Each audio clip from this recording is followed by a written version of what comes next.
যে ম্যাডাম ঈদ আসছে, অন্তত এদেরকে বাড়ির পৌঁছানোর ব্যবস্থা করুন, ম্যাডাম পুজো আসছে, এদেরকে বাড়ির পৌঁছানোর ব্যবস্থা করুন। আচ্ছা দেখছি যে ডিস্ট্রিক্ট কালেক্টরের, আমি অন রেকর্ড বলছি, আমি দায়িত্ব নিয়ে বলছি, যে ডিস্ট্রিক্ট কালেক্টরের শাসক দলের নেতাদের গুন্ডাদের অত্যাচারের শিকার হয়ে মানুষ বাড়ি ছাড়া হচ্ছে, বাড়ি ফেরানোর ক্ষমতা নেই, সেই ডিস্ট্রিক্ট কালেক্টর কোনটা সরকারি জায়গা আর কোনটা ওয়াকফের জায়গা সেটা ডিসাইড করার ক্ষমতা কতটা আছে সেটা প্রশ্ন থেকে যাচ্ছে। দক্ষিণ 24 পরগনা জেলায় ডিস্ট্রিক্ট ম্যাজিস্ট্রেটের কাছে ভোট পরবর্তী হিংসাতে আমরা গিয়েছিলাম, পুজোর দোহাই দিয়ে, ঈদের দোহাই দিয়ে, যাতে আমরা সংযুক্ত মোর্চার সিপিএম এর শ্রমিক লাহিড়ী স্যারের নেতৃত্বে আমরা গিয়েছিলাম। ধন্যবাদ আপনারা যারা অডিয়েন্স আছেন, দীর্ঘক্ষণ ধরে আমাদের কনভেনশনের বিভিন্ন বক্তাদের বক্তব্য আপনারা শুনলেন। আর গুটি কয়েক বক্তারা আছেন, বক্তব্য তারা রাখবেন, আমিও গুটি কয়েক কথা বলবো। আজকে আমাদের কনভেনশনটা হচ্ছে সংবিধান বাঁচানোর উপরে, দেশ বাঁচানোর উপরে। তো দেশ আর সংবিধান বাঁচাতে গেলে যেটার মূল লক্ষ্য বা যেটা দরকার সেটা আমরা হয়তো অনেকে ভুলে যাচ্ছি। সমস্যাটা হচ্ছে ওই জায়গাটায় আমাদেরকে জায়গাটা ধরতে হবে। সংবিধান পরিচালনার দায়িত্ব আমরা কাদের হাতে দিচ্ছি? নিশ্চিতভাবে অযোগ্য লোকেদের হাতে আমরা দায়িত্ব তুলে দিচ্ছি বলেই আজকে আমাদের সংবিধান খাতরাতে হচ্ছে বা সংবিধানকে বাঁচাবার আমাদের আবার স্লোগান তুলতে হচ্ছে। আমরা যদি যোগ্য ব্যক্তির হাতে তুলে দিতে পারতাম, ব্যক্তি মিন্স দলের উপরে, তাহলে আমাদের এই কনভেনশন করার প্রয়োজনীয়তা থাকতো না। সেটা আপনি ভারতবর্ষের নিরিখে বলতে পারেন, আমাদের রাজ্যের নিরিখে দেখতে পারেন। আমাদের রাজ্য সরকার যেটা চলছে, সংখ্যালঘু আর আদিবাসীদের সব থেকে বেশি দরদি বলে প্রমাণ করার চেষ্টা করে, কিন্তু দুর্ভাগ্য না সংখ্যালঘুদের জন্য না আদিবাসীদের জন্য সেই অর্থে কোনো গঠনমূলক কর্মকাণ্ড আমরা দেখতে পাইনি। প্রশ্ন উঠলে হয়তো বলতে পারেন ইমাম ভাতা মুয়াজ্জিম ভাতা দিয়ে একটা জনগোষ্ঠীকে, একটা জাতিকে কোনোদিন এগিয়ে নিয়ে যাওয়া যায় না। ঠিক একইভাবে আদিবাসী সমাজের ক্ষেত্রে যদি দেখা যায়, তাহলে বলতে পারে কোনো একটা তাদের ধর্মীয় অনুষ্ঠানে গিয়ে তাদের সাথে একটু নৃত্য পরিবেশন করে দিলাম, এটাই নাকি আদিবাসীদের উন্নয়ন হয়ে যায়। কিন্তু 6 শিডিউলের ব্যাপারে যে রাইট আছে আদিবাসীদের, সেটা নিয়ে যখনই প্রশ্ন করা হয়, সেটা নিয়ে যখনই চর্চা করতে চাই, সে বিধানসভার মধ্যে হোক আর বিধানসভার বাইরে হোক, আমাদেরকে আটকে দেওয়ার চেষ্টা করা হয়। তো 6 শিডিউল থেকে শুরু করে, মাইনরিটিদের রাইট থেকে শুরু করে, আর্টিকেল 14, আর্টিকেল 15, 25, 26 থেকে সংবিধানের প্রত্যেকটা আর্টিকেল যদি আমরা সুরক্ষিত রাখতে চাই, তাহলে আমাদেরকে করতে হবে কর্তব্য, আমাদের দায়িত্ব নিতে হবে সকলকেই, যে ওই সংবিধান পরিচালনার দায়িত্বে কাদেরকে আমরা দেবো। আর এটা ক্ষেত্রে করতে গেলে, যেহেতু আমরা এখানে বিভিন্ন পলিটিক্যাল পার্টিসের লিডার্সরা আছি, আমি মনে করি যারা যত বড় পার্টি তাদেরকে তত বিনয়ী হতে হবে, তাদেরকে তত আমাদের মতো ছোট পার্টিকে আঁকড়ে ধরে এই কাজটা করতে হবে। ন্যাশনাল কংগ্রেসের আছেন, আরও যারা আছেন, এখন আমি মূল বিষয়ে ফিরে আসি।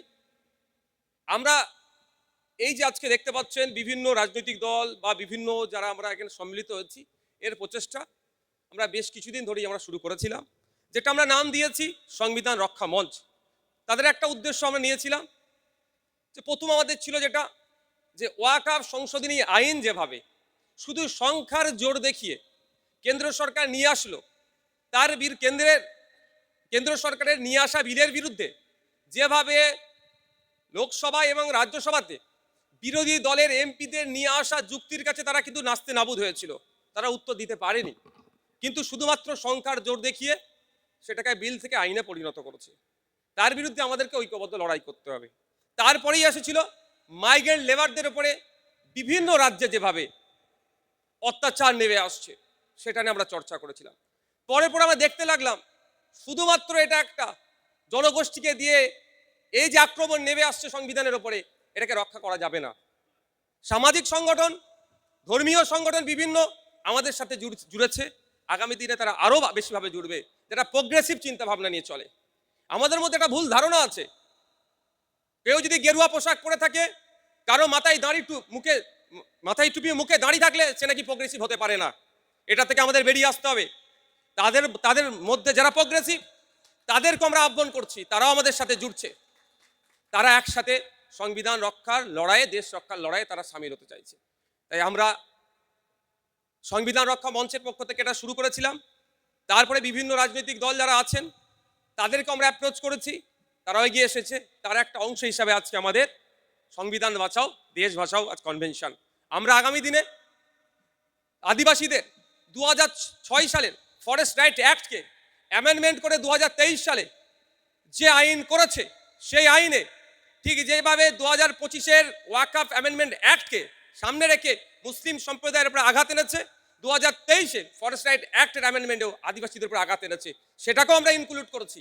একসাথে হিন্দু মুসলিম নির্বিশেষে, দলিত আদিবাসী মুসলমান নির্বিশেষে এই সমস্ত কেন্দ্রের নিয়ে আসা যে সমস্ত অ্যামেন্ডমেন্ট বা নতুন যেগুলো আইন আনছে, যেগুলো জনসাধারণের বিপক্ষে যাচ্ছে, জনগোষ্ঠীর বিপক্ষে যাচ্ছে, তাদের বিরুদ্ধে আমরা ঐক্যবদ্ধ লড়াই করব, সে আমরা প্রতিজ্ঞাবদ্ধ হচ্ছি।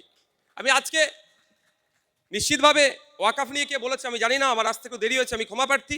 আমি ওয়াকফ সংশোধনী আইন নিয়ে গুটি কয়েক কথা বলবো। আমাদের যারা এমপিস যারা ছিলেন পার্লামেন্টের উভয় কক্ষে, তারা যথেষ্ট বলেছেন। আইনি লড়াই চলছে, অনেকে মামলা করেছেন, আমিও মামলা করেছি। দেখুন, এই আইনের সংশোধনীগুলো এমন জায়গায় নিয়ে এসেছে, আমি তো অবাক হয়ে যাচ্ছি, এরা মানে কি মানসিকতা নিয়ে চলে। বলছে লাস্ট 5 বছর প্র্যাকটিসিং ইসলামের মধ্যে থাকতে হবে, তাহলে আপনি অফ করতে পারবেন। এবার আমি প্র্যাকটিসিং ইসলামের মধ্যে আছি কি নন প্র্যাকটিসিং ইসলামের মধ্যে আছি, এর সার্টিফিকেটটা কি আমাকে দেবে? আমি তো ভেবে পাচ্ছি না। আমার সময় হলে আমাকে একটু বলে দেবেন। হ্যাঁ, তো কে কে আমাকে সার্টিফিকেটটা দেবে? কিন্তু ওখানে ডেজিগনেশনে, সরি আপনার ডেফিনেশনে বলে দেয়নি যে এটা সংজ্ঞাটা হচ্ছে প্র্যাকটিসিং ইসলামের সংজ্ঞা এটাই, যে দাঁড়িয়ে রাখতে হবে, 5 ওয়াক্ত নামাজ পড়তে হবে, কোট আন কোট 1 মাস রোজা রাখতে হবে, হজে যেতে হবে, জাকাত ফিতরা দিতে হবে। এবারে কোনো সংজ্ঞা বা ডেফিনেশন নাই, শুধুমাত্র লাস্ট 5 বছর আপনাকে প্র্যাকটিসিং ইসলামের মধ্যে আসতে হবে। তো আমার এখানে দাঁড়িয়ে প্রশ্ন, রিলিজিয়াস এন্ডোমেন্টের ক্ষেত্রে, অন্যান্য ধর্মের মানুষের ক্ষেত্রে, তারা ধর্মের জন্য সম্পত্তি উৎসর্গ করার ক্ষেত্রে এই ধরনের কোনো কি বাধ্যবাধকতা নিয়ে এসেছে? দেখলে দেখা যাবে। আমার ইচ্ছা যায় যদি আমি ইসলাম ধর্মের জন্য, মাদ্রাসা মসজিদের জন্য, আল্লাহর রাস্তায় সম্পত্তি উৎসর্গ করতে চাই, তাহলে আমাকে 5 বছর ধরে প্র্যাকটিসিং ইসলামের মধ্যে থাকতে হবে। কিন্তু ওটা কিভাবে থাকতে হবে সেটা বলা নয়। মানে এটা সম্পূর্ণভাবে ইন ফিউচার আমি আমার সম্পত্তি না ইসলাম ধর্মের জন্য উৎসর্গ করতে পারি, শুধু ইসলাম ধর্মের জন্য নয়। এই একটা ভুল ব্যাখ্যা আছে যে আপনার শুধু ওয়াকফ মানে আল্লাহর রাস্তায়, এটা যারা বলেন, আমি বলি তারা হয়তো সবটা বলে না। ওয়াকফে আওলাদ, ওয়াকফে লিল্লাহ। একটা আমি আমার ছেলের জন্য সম্পত্তি উৎসর্গ করে গেলাম, আমার ছেলেরা আমার পরবর্তীতে ওই সম্পত্তিটা বিক্রি করে দিতে পারে। একবার সম্পত্তি ওয়াকফ করা মানে অলওয়েজ ওয়াকফ, আর বিক্রি করতে পারবে না। আর একটা সম্পত্তি হচ্ছে আমি আমার সম্পত্তি আমি আল্লাহর রাস্তায় দিয়ে দিলাম, দুটো আছে। তো আমি আল্লাহ রাস্তাটা এখন দূরে রাখলাম, তাহলে আমি আমার ছেলের জন্য সম্পত্তি উৎসর্গ করতে পারবো না, সেই রাস্তাটাও মোদিজি আমাদের জন্য বন্ধ করছে। যদি আমি অন্য ধর্মের যাই, রিলিজিয়াস এন্ডোমেন্টের অন্যান্য ধর্মের, এই ধরনের কোনো প্রভিশন নাই। যেখানে সংবিধানের 14 নম্বর 15 নম্বর আর্টিকেলে বলা হচ্ছে, কোন জায়গায় রাইট টু ইকুয়ালিটির কথা বলা হচ্ছে, জাত ধর্ম বর্ণ লিঙ্গের দেখে আলাদা বিচার করা হবে না বলা হচ্ছে, সেখানে মুসলিম সম্প্রদায় হওয়ার জন্য সম্পূর্ণরূপে তাদেরকে কোণঠাসা করা হচ্ছে। আমি ধন্যবাদ জানাবো পার্লামেন্টের সেই সমস্ত এমপিদেরকে এবং সেই সমস্ত রাজনৈতিক দলগুলোকে যারা বলিষ্ঠ কণ্ঠে, সংখ্যায় কম হলেও যেভাবে যুক্তি তর্ক দিয়ে নাচতে নাবুদ করেছে, পার্লামেন্টের কেন্দ্রীয় মন্ত্রী কপালে ঘাম বার করে ছেড়ে দিয়েছে, আমি তাদেরকে স্যালুট জানাই। আমি বললে হয়তো বিশ্বাস করবেন না, ওই দিনকে আমার বাড়ির মানে ফ্যামিলি মানে আমার সাথে আমার মত পার্থক্য হয়ে যাচ্ছিল। বাড়ির ছোট ছেলে খাচ্ছি দাচ্ছি নাকি সব ঠিক দেখে, লক্ষ্য রাখে। আমি তো লাইভ ফোন ধরেই বসে আছি, কে কে আমাদের বক্তারা কি বক্তব্য দিচ্ছে। ভাত দিয়ে কচি খেয়ে এলেন আরে, আর আমার একটা কথা দুবার শুনতে একদম প্রচণ্ড রাগ হয়, কিন্তু দীর্ঘক্ষণ খাচ্ছি না, আর আমি তো বক্তব্য দেখছি আমাদের যারা এমপিরা আছেন, যারা এর পক্ষে কথা বলছে। আমি তো বিতর্ক এক প্রকার হয়ে গেল যে আমাকে দাঁড়ান, আমি খেয়ে নেবো।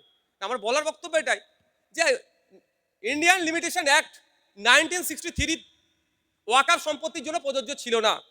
শুধু ওয়াকফ সম্পত্তির জন্য নয়, পার্সিদের ধর্মীয় সম্পত্তি, খ্রিস্টানদের ধর্মীয় সম্পত্তি, গুরুদুয়ারার সম্পত্তি, হিন্দু ভাইদের দেবত্ব সম্পত্তি, যত ধরনের রিলিজিয়াস এন্ডোমেন্ট আছে, সেক্ষেত্রে ইন্ডিয়ান লিমিটেশন অ্যাক্ট 1963 প্রযোজ্য ছিল না। এটা অর্ডিনারি অ্যাক্ট, আপনারা সবাই জানি কম বেশি। 12 বছর যে জায়গায় থাকলে সেটার খাতায় কলমে না হলেও তার সত্তার মালিক না, মানে খাতায় কলমে না হলেও সত্তার একটা মালিক সে হয়ে যাচ্ছে। ধর্মীয় কোনো সম্পত্তির ওপরে এটা প্রযোজ্য ছিল না, ইভেন ওয়াকফ সম্পত্তির ওপরেও।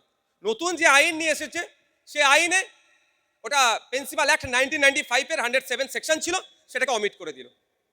তারপরে ওয়াকফ সম্পত্তি এবার বেদখল করার সব থেকে বড় সুযোগ করে দিল। তো এই ধরনের একাধিক জায়গা আছে।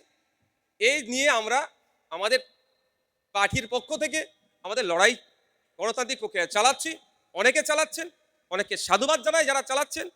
তবে আমাদেরকে এটা নিয়ে আরো বেশি বেশি চর্চা করতে হবে। এটা শুধু ব্যাপারটা মুসলিম ধর্মীয় ব্যাপার নয়, এটা মুসলিম ধর্মীয় ব্যাপার হিসাবে যদি মুসলমানরাই লড়াই করবে, সংগ্রাম করবে, এটা নয়। এটা একটা আমাদের মুসলিম সম্প্রদায়ের মধ্যে যাদের আছে সেটাকে আমরা কাটিয়ে ওঠার চেষ্টা করছি।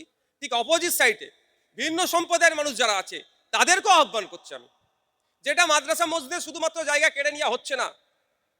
আমি এখানে বক্তব্য নিশ্চিত দিয়েছে যে আমরা নাগরিক হিসাবে এক নাগরিকের অধিকার হনন করা হচ্ছে, অপর নাগরিক নিশ্চিতভাবে দায়িত্বশীল নাগরিক সে চুপ করে বসে থাকতে পারবে না। সে নিশ্চিতভাবে নাগরিক অধিকার রক্ষার স্বার্থে সেও প্রতিবাদে সামিল হবে, এবং যাতে প্রতিবাদে সামিল হয়, সে প্রতিবাদে সামিল হয়ে অস্বস্তিকর পরিবেশ না তার জন্য হয়, আমরা আমাদের পক্ষ থেকে, আমাদের মতো যারা সংগঠন আছে তাদের পক্ষ থেকে বারবার করে ঘোষণা দিচ্ছি, আমরা এই প্রতিবাদে কোনো ধর্মীয় স্লোগান থেকে শুরু করে অন্য এমন কথাবার্তা না হয়ে যায় যাতে আমার পাশে দাঁড়িয়ে অন্যজনের প্রতিবাদ করতে অস্বচ্ছন্দ বোধ করে। যাতে স্বচ্ছন্দ বোধ করে তার জন্য সেই পরিবেশ তৈরি করার জন্য আমরা সর্বোচ্চ প্রচেষ্টা চালাচ্ছি। এখন শুধু দরকার আপনাদের সর্বসম্মতভাবে আমাদের সাথ দিও, আমাদের মিন্স নাগরিকের সাথ দিও। আর নাগরিকের জন্যই সাথ দিতে হবে। আজকে সংবিধানের উপর আঘাত আসছে, 14, 15, 25, 26, 29, 300 ক এই ধরনের একাধিক আর্টিকেলের ওপরে, অনুচ্ছেদের ওপরে আঘাত আসছে, এটাকে রক্ষা আমাদের করতে হবে। এতদিন পর্যন্ত ওয়াকফ সম্পত্তি নিয়ে কোনো বিবাদ হলে ওয়াকফ ট্রাইব্যুনালের সেটা সমাধান করত, আর আমরা এখন দেখছি তার থেকে বেশি পাওয়ার কেড়ে নিয়ে ডিস্ট্রিক্ট কালেক্টরের হাতে দিচ্ছে। এতদিন চলতো এটা জুডিশিয়াল মাইন্ডে, এটা ওয়াকফ না ওয়াকফ না, আর এখন অ্যাডমিনিস্ট্রেটিভ মাইন্ড হয়ে যাচ্ছে। আর একটা ডিস্ট্রিক্ট ম্যাজিস্ট্রেট বা ডিস্ট্রিক্ট কালেক্টরের কতটা দম আমি অন রেকর্ড বলছি, সেটা আমাদের থেকে ভালো কেউ জানবে না। দক্ষিণ 24 পরগনা জেলায় ডিস্ট্রিক্ট ম্যাজিস্ট্রেটের কাছে ভোট পরবর্তী হিংসাতে আমরা গিয়েছিলাম, পুজোর দোহাই দিয়ে, ঈদের দোহাই দিয়ে, যাতে আমরা সংযুক্ত মোর্চার সিপিএম এর শ্রমিক লাহিড়ী স্যারের নেতৃত্বে আমরা গিয়েছিলাম, পুজোর দোহাই দিয়ে যাতে অন্তত মানুষগুলোকে বাড়িতে পৌঁছে দিতে পারি। তখন একজন ম্যাডাম ছিলেন যে ম্যাডাম ঈদ আসছে, অন্তত এদেরকে বাড়ির পৌঁছানোর ব্যবস্থা করুন, ম্যাডাম পুজো আসছে, এদেরকে বাড়ির পৌঁছানোর ব্যবস্থা করুন। আচ্ছা দেখছি যে ডিস্ট্রিক্ট কালেক্টরের, আমি অন রেকর্ড বলছি, আমি দায়িত্ব নিয়ে বলছি, যে ডিস্ট্রিক্ট কালেক্টরের শাসক দলের নেতা দ্বারা গুন্ডাদের অত্যাচারের শিকার হয়ে মানুষ বাড়ি ছাড়া হচ্ছে, বাড়ি ফেরানোর ক্ষমতা নেই, সেই ডিস্ট্রিক্ট কালেক্টর কোনটা সরকারি জায়গা আর কোনটা ওয়াকফের জায়গা সেটা ডিসাইড করার ক্ষমতা কতটা আছে সেটা প্রশ্ন থেকে যাচ্ছে। ওই জন্যই আমরা বিরোধিতা করছি। সংখ্যায় কম, দাবি দেওয়ার চেষ্টা করছে, কিন্তু যুক্তির কাছে তো পারছে না।